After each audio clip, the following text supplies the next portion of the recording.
Imagine you've just been handed $4,000 and that was all the money you'd ever get in your life. No refills, no bonuses, no second chances. Would you blow through it mindlessly, or would you think really carefully about how to spend every last dollar? Now imagine this, what if those weren't dollars, but weeks?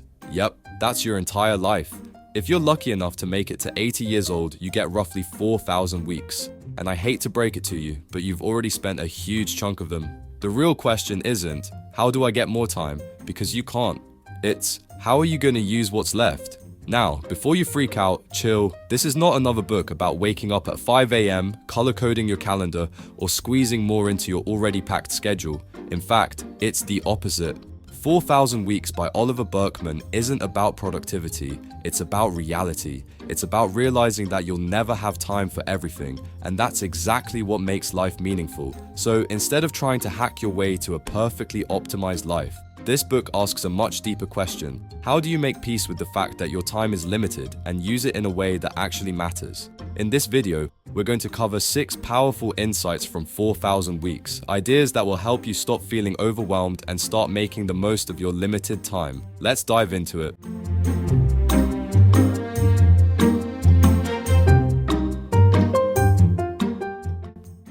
Lesson 1. We all think that if we could just be a little more efficient, answer emails faster, schedule our days better, follow some 10-step productivity system, then we'd finally get everything done and have free time left over. But that's a lie. You ever notice how no matter how much you get done, your to-do list never actually gets shorter? That's the efficiency trap. It's like standing on a factory production line where time is a conveyor belt of tasks moving toward you. At first, it's manageable. Emails, work projects, errands. But the moment you get better at handling them, the belt doesn't slow down.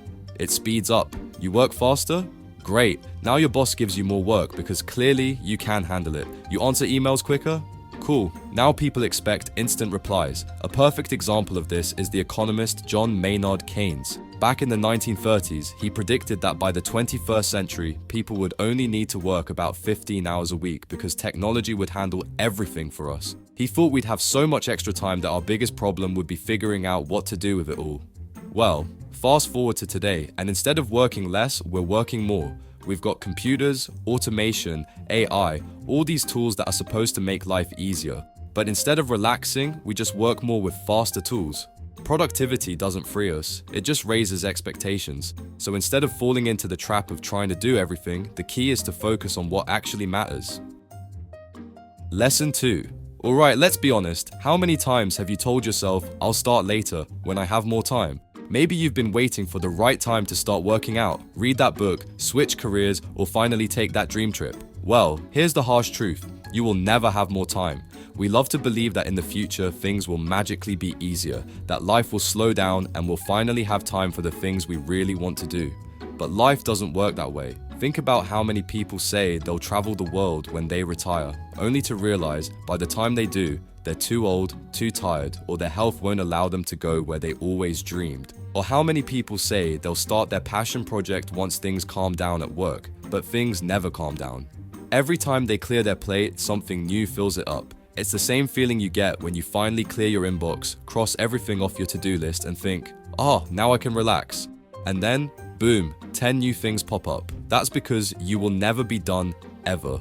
Your to-do list is like a pile of laundry. No matter how much you wash today, you'll just make more dirty clothes tomorrow. The mistake is thinking that we need to clear the decks before we start doing the things that matter. But the truth is, if something is important, you need to make time for it now, before your time runs out. There's no perfect time for anything. If people waited for the perfect moment to have a baby, no one would ever have kids. If you wait for the perfect time to chase your dream, you'll spend your whole life waiting instead of living. Every choice you make means letting go of something else. There will always be more things you could do, but time will never pause for you to catch up. So if something truly matters, start now. Even if it's messy, even if it's small, even if you can only give it 10 minutes a day, because the perfect moment, it's never coming. Lesson 3. We've all heard about work-life balance. We all want it. But here's the harsh truth. It doesn't exist. We like to imagine that if we just managed our time better, we could have it all. Work a fulfilling job, be a great parent, stay in shape, travel the world, learn new hobbies, and get 8 hours of sleep every night. But Burkeman says that's impossible. You have to make trade-offs. Think of it like an all-you-can-eat buffet. There are hundreds of amazing dishes, but you only have one plate. You can't eat everything, so you have to choose what you want most. If you put in extra hours at work, that's time you're not spending with your family.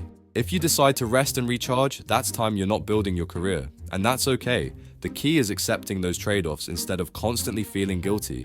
Instead of stressing over what you didn't do, focus on being fully present in what you are doing. Hey, just a quick reminder, I've created a PDF library with simple structured summaries to help you review the key points. You'll find the link to access it right below in the description. Now, back to the video. Lesson 4. Let's be real, we all deal with FOMO, the fear of missing out. You open Instagram and suddenly it feels like everyone is doing something amazing. Someone's backpacking across Europe, another person just launched a startup, someone else is getting married and having kids. And here you are, sitting on a couch eating cereal, wondering if you're falling behind in life. But Burkeman flips this idea on its head. He introduces JOMO, the joy of missing out. And here's the big mindset shift. You can't do everything. The moment you accept that, life becomes so much easier. Because as Burkeman puts it, any finite life, even the best one you could possibly imagine, is therefore a matter of ceaselessly waving goodbye to possibility. It's like walking into a massive bookstore, thousands of books, all of them interesting, but no matter how fast you read, you'll never get through them all. So what do? You pick one and enjoy it. Life works the same way. Instead of trying to experience everything, choose a few things that truly matter and go all in. And the best part? When you stop trying to do everything, you finally start enjoying the something you're doing. So instead of worrying about what you might be missing, focus on what you're choosing, because that's what will make your life meaningful. Lesson 5. You ever notice how even waiting for a microwave feels too long? Some people don't even let the timer finish. They open it 5 seconds early because they just can't wait. Burkeman points out that we've been conditioned to hate waiting, whether it's food, texts, or success. But real life doesn't work at microwave speed. The best things, relationships, skills, experiences, take time. We spend so much of our time thinking about the future, planning, worrying, waiting for something better to come along that we completely miss what's happening right now. How often do we rush through our days just trying to get things done without ever fully experiencing them? Burkeman makes a powerful point. Life isn't something you achieve, it's something you live. Imagine if, at the end of your life, someone asked you, "Hey, how was your time on Earth?"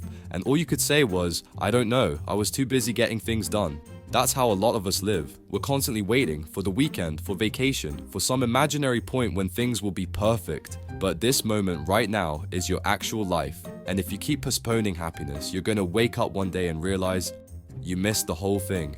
So slow down, pay attention, take time to enjoy the small things, the people around you, the things you love doing, even the quiet moments in between. Because the truth is, you don't have time to wait to start living. Lesson 6. We like to think we'll always have more time, more summers, more conversations, more chances to do the things we care about. But as Burkeman puts it, there will be a last time that you visit your childhood home, or swim in the ocean, or make love, or have a deep conversation with a certain close friend. Yet usually, there'll be no way to know in the moment itself that you're doing it for the last time. And the thing is, it's happening right now. At some point, without realizing it, you rode your bike for the last time as a kid. You played with your childhood pet for the last time. There was a last time you walked out of your kindergarten classroom. But back then, it just felt like another normal day. One day, you'll say goodbye to someone for the last time. You'll do something you love for the last time, and you won't even know it. Now, I'm not saying you should get dramatic about every little thing. You don't need to cherish every time you lace up your shoes or drink a cup of coffee. But some things do matter, and we ignore them because we assume there will always be more of them. And that's the real illusion. We don't just have limited time. We don't even know how much of it we have left. You might think you have thousands of slices of pizza ahead of you. But what if tomorrow you develop an allergy to your favorite food? What if you get into an accident that changes everything? Out of those 4,000 weeks, you have no idea when your countdown actually ends. We assume there will always be more time, more chances, more repeats of the things we love. But the truth is, life doesn't give warnings. Everything we take for granted can change in an instant. Alright, so after going through all these 6 ideas, some of you might be thinking, okay, does this mean I should just be lazy? That I should stop caring about productivity and just let my life spiral into chaos? No. That's not what Burkeman is saying. This book isn't about giving up. It's about letting go of the illusion that you can control everything. It's about understanding that time management isn't about getting more done. It's about making peace with what you can never do. Now it's your turn. What's one thing you're finally going to stop waiting for and start doing? Drop it in the comments below. I want to hear it. If you found this helpful, give it a like, subscribe, and don't forget to grab your PDF copy from the description.